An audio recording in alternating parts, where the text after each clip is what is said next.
Hello. Now, it may seem a little bit strange given the fact that there's much more serious things going on, but there's been a campaign I've been waging for the last 2 or 3 years, the last 2 years certainly, um, about problems in television and specifically reality TV. Now, yesterday there was an article published in Broadcast Now. It's a sort of industry newspaper. It is published on the internet. You can't leave comments unless you subscribe. The subscription is quite expensive. I certainly don't intend to subscribe.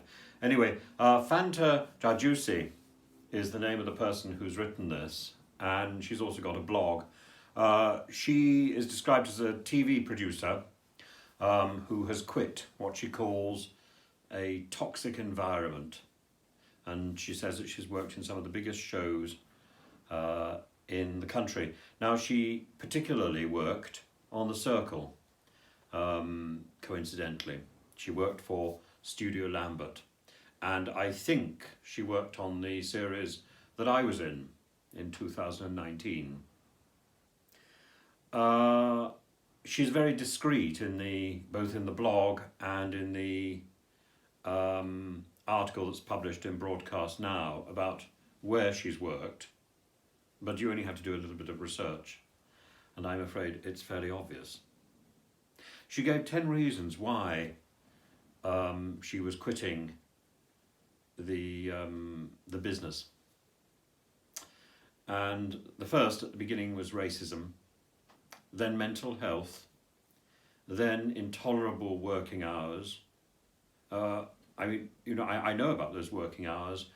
When we were working on The Circle, we worked appalling hours, and we weren't fully aware of how long we were working, but I know that the people who were cast in Series 3 rebelled against some of these working hours. It simply wasn't necessary to get the job done. It was the working hours were absurd in order to unnerve us, in order to unsettle us.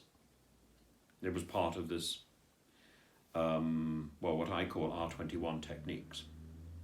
Toxicity, this would involve, she says, bullying, verbal abuse, manipulation, gaslighting, segregation, intimidation, all those things which indeed I'm fully aware of. Malice, she talks about a school playground culture. Again, more bullying. Ruthlessness, absolutely. Detrimental programming, and here there's a very small paragraph where she mentions reality TV in particular. She says that in her opinion it turns out to be far from reality. If you knew how these shows were made, she says, you wouldn't watch them. She then talks about competition, this spiteful competition, and about hindered growth, about if you were not the person who was being promoted, you were suppressed. The conditions that she describes are abhorrent. But I'm afraid because of her caution, she scrapes the surface. She doesn't name names. But it's not the first time that backstage staff have come out and claimed that they were bullied by production. It's not the first time that bullying has been linked to production, to productions of Gogglebox and The Circle, to productions by Studio Lambert. But despite this, despite the fact that she has spoken out, despite the fact that I have spoken, despite the fact that a number of people have written to the Department of Digital Culture, Media and Sport, to Nadine Dorries, this minister who pontificates and does nothing, there has been no meeting. And we have been fobbed off.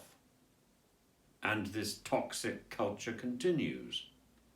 As I say, set against the more serious realities that are occurring at the moment, this seems almost unimportant.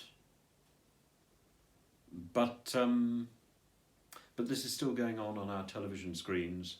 This is still being promoted, and I think we shouldn't stop ordinary life simply because there's a bully in Russia who's trying to change the way we live. We should continue living. So as we continue living, we also continue fighting for justice and fighting for what is right, even in these small things. I still expect and I still demand a meeting with Nadine Dorries.